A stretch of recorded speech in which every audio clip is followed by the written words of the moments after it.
O temporal que atingiu a capital paulista e várias cidades do interior de São Paulo causaram destelhamentos, queda de árvores e o transbordamento de córregos. Pelo menos 500 mil imóveis ficaram sem energia na Grande São Paulo. E com isso, muitos prejuízos com aparelhos eletrônicos queimados. E qual o direito do consumidor nesses casos? A Rafaela Lourenço está com o porta-voz do Procon, traz essas orientações, esses detalhes para a gente. Rafa, boa tarde para você, bem-vinda mais uma vez ao TJ Aparecida.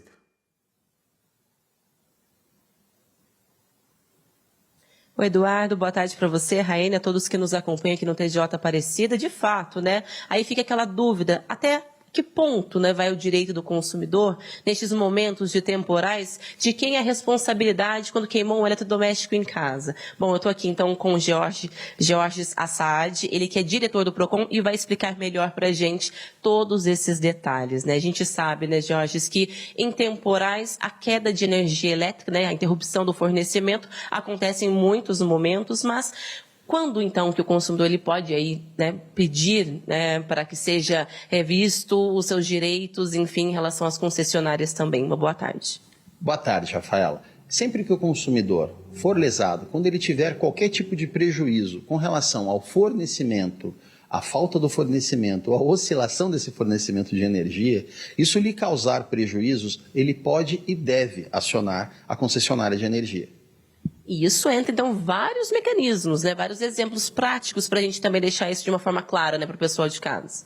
Pois é, bastante, né? Os equipamentos elétricos, eles tendem a sofrer esse tipo de oscilação, com esse tipo de oscilação, a queimar, né? Ter algum tipo de dano, né? Pode ser em geladeira, televisão, micro-ondas, rádios, qualquer um está sujeito a falhas, né? E quando se tem um fornecimento de energia elétrica, ele tem que ser, né, ininterrupto, ele tem que ser consistente e seguro. Então as concessionárias, elas devem colocar esses filtros, né, antes de chegar até a casa do munícipe, né? Isso tem que acontecer, é uma obrigação que eles devem cumprir. Mas então, se queimou, né? Aí que fica essa dúvida de todos, né? Como recorrer também a este reparo de danos materiais? Até que ponto a concessionária deve, então, reparar também?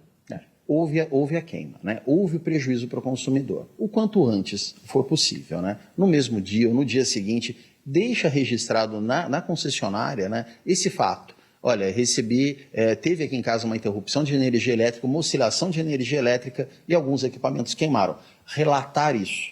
Após o relato, dependendo qual for o equipamento, a concessionária tem algum prazo, né, para fazer essa vistoria no equipamento ou então direcionar alguém, alguma oficina que possa fazer essa vistoria e emitir um laudo. Por exemplo, uma geladeira tem que ser feita em um dia útil. A gente não consegue hoje viver sem uma geladeira, sem manter os alimentos, né, numa temperatura ideal, a ponto de que eles não estraguem.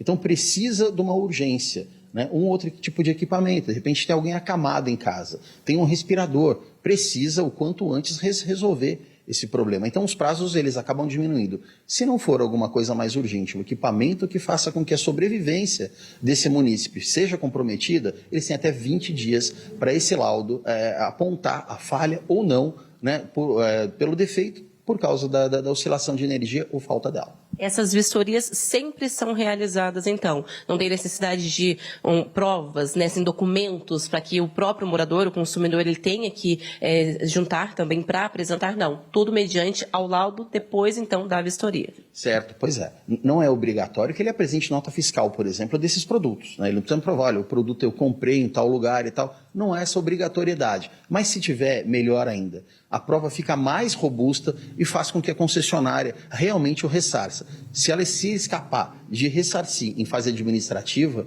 vai fazer no judicial. Então, mas é bom que junte realmente essas provas todas, né, lembrar a data, o horário que aconteceu, muito embora as concessionárias tenham um relatório minucioso, né, de quando que houve a interrupção, a oscilação e por quanto tempo ficou interrompido. Além da questão dos eletrodomésticos, há também o desconto na conta de luz, né? Então, todos que ficarem no escuro, né, teve um fornecimento interrompido, né, teve essa interrupção, pode receber, então, um desconto? Como que funciona isso também? Podem e deve, Rafaela. Por exemplo, nós pagamos, né, por um serviço que ele tem que ser de muita qualidade, ele tem que ser ágil e ele tem que ser ininterrupto. Ele não pode ficar, né, oscilando, ficar um tempo funcionando ou depois parar, ser interrompido. Essa interrupção, né, acaba fazendo com que o consumidor, né, tenha direito de não pagar também pelo período que lhe faltou a energia elétrica em casa. Então, entre em contato com a concessionária e quando procurar pelo PROCON também. Após, né, a gente sempre orienta. Né, a orientação melhor qual é? É dar oportunidade para a concessionária ressarcir o prejuízo, resolver o problema do consumidor. Não sendo resolvido, recorrer aos PROCONs. A gente tem canais diretos com concessionárias, com empresas, para justamente fazer com que o consumidor fique seguro disso e tenha o seu problema resolvido o mais rapidamente possível.